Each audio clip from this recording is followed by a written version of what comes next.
আওয়ামী লীগ গত ১৬ বছরের মধ্যে সবচেয়ে বেশি মানে জনসমর্থন বা গণমানুষের সবচেয়ে আস্থার যে জায়গাটা সেটা বর্তমানে আওয়ামী লীগের প্রতি রয়েছে, বা আওয়ামী লীগের প্রতি যে সমর্থন মানুষের সেটা এই মুহূর্তে সবচেয়ে বেশি। এই কথাটা কেন বলি সেটার একটা প্রশ্ন আমার মধ্যে মাঝে মাঝে জাগতো, যে কেন আমরা এই কথাটা বলি। হয়তো চারপাশে যে পরিস্থিতি দেখি, মানুষের কথা শুনি, সেই জায়গা থেকে মনে হয়। তো অনেকের কাছে মনে হতে পারে যে এই কথাটা আসলে এক ধরনের বাতুলতা, এটা শুধু কথার কথা, হয়তো আমরা কথার বলার জন্য বলি। আওয়ামী লীগের সমর্থন বেড়েছে এটা বলে হয়তো আওয়ামী লীগকে হাইলাইট করতে চাই। তো আমি এই পয়েন্টে আমার একটা ভিডিও, যেটা আপনারা অনেকে হয়তো দেখেছেন, দি পলিটিক্যাল ড্রামা ফেসবুক পেজে, ইউটিউবে এই ভিডিওটা রয়েছে। তো আমি এই ভিডিওটা গত 2 দিন আগেই মাত্র ইউটিউবে আপলোড দেবার পরে এখানে কিছু কমেন্টস আসে, যেখানে প্রায় 551টা কমেন্ট রয়েছে এই মুহূর্তে আমি যখন এটা রেকর্ডিং করছি। তো এই 551টা কমেন্টসের মধ্যে উম, এখানে কমেন্টসগুলো কোন টাইপের, এই যে কমেন্টগুলো পড়তে পড়তে আমার কাছে মনে হলো যে আমরা যে বলি এই মুহূর্তে আওয়ামী লীগের সমর্থন সবচেয়ে বেশি, এটার এর পেছনে কারণটা কি, সেই কারণ বোধহয় আমি কিছুটা এখানে পেয়েছি। যে এখানে আমি কমেন্টগুলো পড়তে পড়তে বুঝতে পারলাম যে কেন বেড়েছে। তো আমি খুব 2 লাইনের মধ্যে আমার এই ভিডিওর টপিকটা বলি। আমার যে ভিডিওটার মধ্যে এতগুলো কমেন্টস এসেছে সেই ভিডিওটার টপিক ছিল আমি কেন আওয়ামী লীগার হলাম। আমি কোনোদিন আওয়ামী লীগের রাজনীতির সঙ্গে জড়িত ছিলাম না, প্রত্যক্ষ পরোক্ষভাবে আমি আওয়ামী লীগের সঙ্গে কোনোভাবে সম্পৃক্ত না।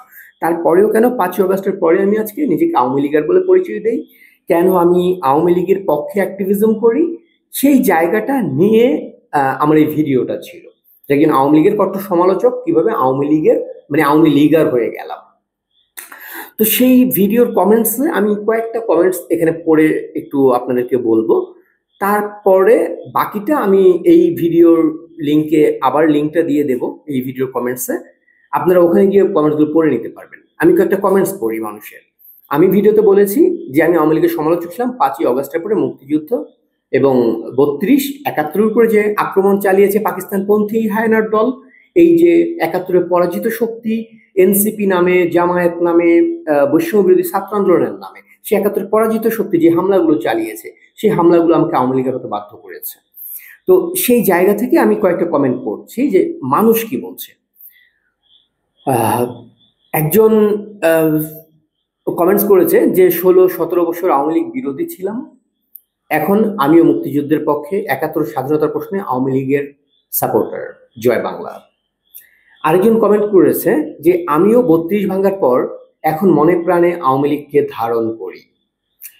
আরেকটা কমেন্টস রয়েছে, আমি আওয়ামী লীগের কোনোভাবে জড়িত ছিলাম না, কিন্তু আমার মনে হয় আওয়ামী লীগই ভালো ছিল। আরেকটা কমেন্টস, 5ই আগস্টের পর থেকে আওয়ামী লীগের প্রয়োজনীয়তা আমরা বুঝতে পারছি। তারপরে আরেকটা কমেন্টস, অসংখ্য ছাত্রছাত্রী আজ অনুশোচনায় ভুগছে এবং তারা প্রায়শ্চিত্ত করতে প্রস্তুত। তো এরপরে আমরা দেখতে পাই আরেকটা কমেন্টস, আমিও লিগার ছিলাম না কখনোই, কিন্তু সমর্থক হয়েছি 5ই আগস্টের পরে। আরেকজন লিখেছে যে আমি আওয়ামী লীগকে সমর্থনই করতাম না কোনোদিন, কিন্তু 32 ভাঙার পরে আমার মনে হয়েছে আমার নিজের বাড়িটি ভাঙা হয়েছে।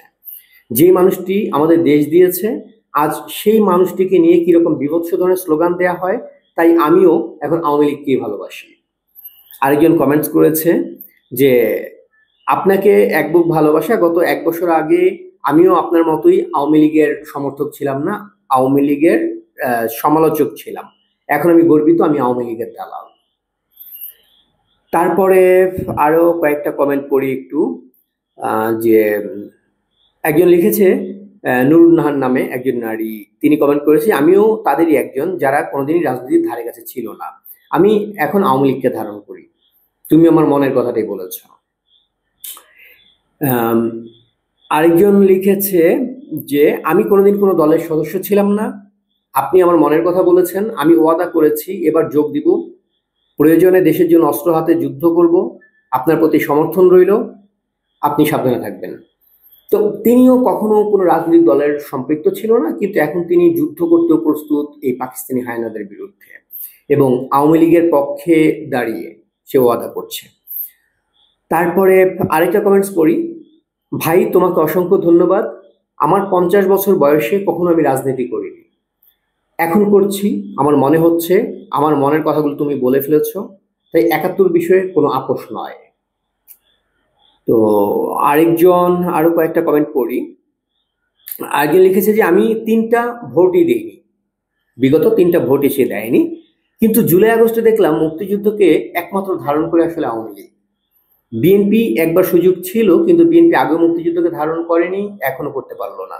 অতএব একমাত্র আওয়ামী লীগের কাছেই মুক্তিযুদ্ধ এবং গণতন্ত্র নিরাপদ। আরেকজন কমেন্ট করছে, একদম আমার মনের কথা বলেছেন ভাই, আমিও ৫ই আগস্টের পর থেকে আওয়ামী লীগার। আরেকজন লিখেছে যে আচ্ছা, আওয়ামী লীগের প্রতি এত টান আমি আগে কখনো অনুভব করিনি, বরং অনেক কারণে শেখ হাসিনা এবং তার দল আওয়ামী লীগ ও ছাত্রলীগের প্রতি ক্ষুব্ধ ছিলাম। ছাত্রলীগের ধরাকে সরা জ্ঞান মনে করে কর্মকাণ্ড আমাকে কষ্ট দিয়েছে, কিন্তু এখন কেন জানি শুধু আওয়ামী লীগকে এই দেশে দেখতে মন চায়। ওদের প্রতি অবিচার দেখলে মন ব্যথিত হয়, মুক্তিযুদ্ধের প্রতি অবমাননা মনকে ক্ষতবিক্ষত করে। আরেকজন লিখেছে, আমি কোনোদিনই ভোট দেইনি, কিন্তু এবার যদি ভোট দেওয়ার সুযোগ পাই অবশ্যই আওয়ামী লীগকে ভোট দেব। যাই হোক, এখানে আমি কিছু কমেন্টস পড়লাম, কমেন্টস আসলে ৫৫০টার উপরে কমেন্টস। তো কমেন্টস গুলো পড়তে পড়তে মনে হলো যে ৫ই অগাস্টের পরে এই পাকিস্তানপন্থী পরাজিত হায়নারা ক্ষমতা দখল করবার পরে তাদের যে একটা উল্লাস, মানে তারা ভেবেছিল এই দেশের শতভাগ মানুষ আসলে মুক্তিযুদ্ধের বিরুদ্ধে, জামাতের পক্ষে। সেই উল্লাসে তারা ৩২ ভেঙেছে, সেই উল্লাসে তারা মুক্তিযুদ্ধ জাদুঘরে আগুন দিয়েছে, সেই উল্লাসে তারা বাংলাদেশের সকল মুক্তিযুদ্ধের স্মারকগুলোকে ধ্বংস করেছে। আপনারা দেখেন বুদ্ধিজীবী কবরস্থানের যে মোরাল ছিল সেটাকে ভাঙা হয়েছে, সোহরাওয়ার্দী উদ্যানে মুক্তিযুদ্ধের মোরালকে ভাঙা হয়েছে। তো মানে সবই তারা ঘুরিয়েছে। তাদের একটা উৎফুল্লতা ছিল যে জুলাইতে তো আসলে জামাত হিজবুতের সঙ্গে স্লোগান দিয়েছে বাঙালি, তার মানে বাঙালি সব জামাত হিজবুত। বাঙালি সব জামাত হিজবুত না, বাঙালি প্রকৃত পক্ষে যারা বাঙালি, এই দেশের মানুষ সংখ্যাগরিষ্ঠ বাঙালি, সেটা জামাত হিজবুতের 2-3% বাদ দিলে বাকি পুরো বাঙালি মুক্তিযুদ্ধের পক্ষে একটা জায়গায় একমত, সেটা হচ্ছে মুক্তিযুদ্ধে কেউ হাত দিলে সেই হাত ভেঙে ফেলা হবে। ৫ই অগাস্টের পরে আওয়ামী লীগ বা শেখ হাসিনা এমন কিছু করে নাই যে তার জনপ্রিয়তা বাড়বে। আওয়ামী লীগের কোনো অ্যাক্টিভিটিস নাই, শেখ হাসিনা দেশে কিচ্ছু করে নাই, কোনো উন্নয়ন করে নাই, আরেকটা পদ্মা সেতু বানায় নাই ৫ তারিখের পরে, একটা মেট্রো রেল বানায় নাই ৫ তারিখের পরে, এগুলো শেখ হাসিনা আগে করছে। তাহলে ৫ তারিখের পরে কেন জনপ্রিয়তা বাড়তে শুরু করলো? কারণ ৩২ ভাঙা, কারণ মুক্তিযুদ্ধের সকল চিহ্নের উপরে হাত দেয়া। আমি একটা কথা বারবার বলি এবং বিশ্বাস করি যে ৩২-এর প্রত্যেকটা ইট, একটা ইট থেকে ১ লক্ষ করে আওয়ামী লীগের জন্ম হয়েছে। ৩২ ভেঙে সেদিন উল্লাস করেছে যে হায়নার বাচ্চারা, ওরা জানে না ওরা যতটা আঘাত করেছে তার চেয়ে বেশি আওয়ামী লীগের এই দেশে জন্ম দিয়েছে।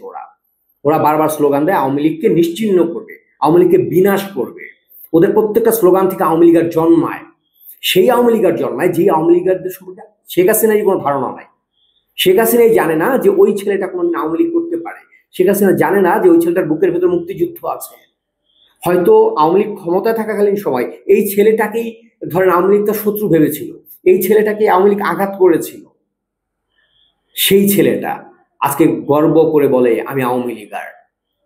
কারণ এই ১০ মাসে এই ইউনুস গ্যাং, পাকিস্তানি গ্যাং, এই হায়নার গ্যাং প্রমাণ করে দিয়েছে এই বাংলাদেশে যদি কোনো মুক্তিযুদ্ধকে ধারণ করে সেটা বঙ্গবন্ধুর উত্তরসূরিরা, সেটা আওয়ামী লীগের উত্তরসূরিরা।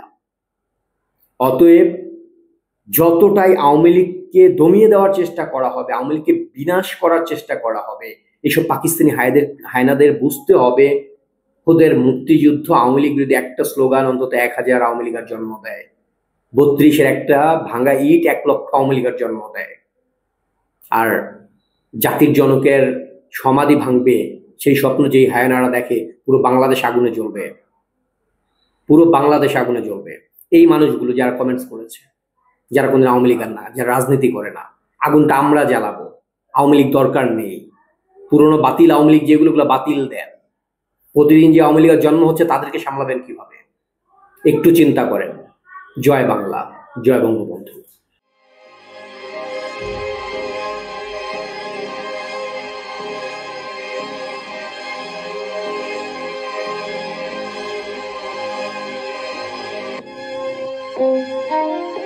Thank you.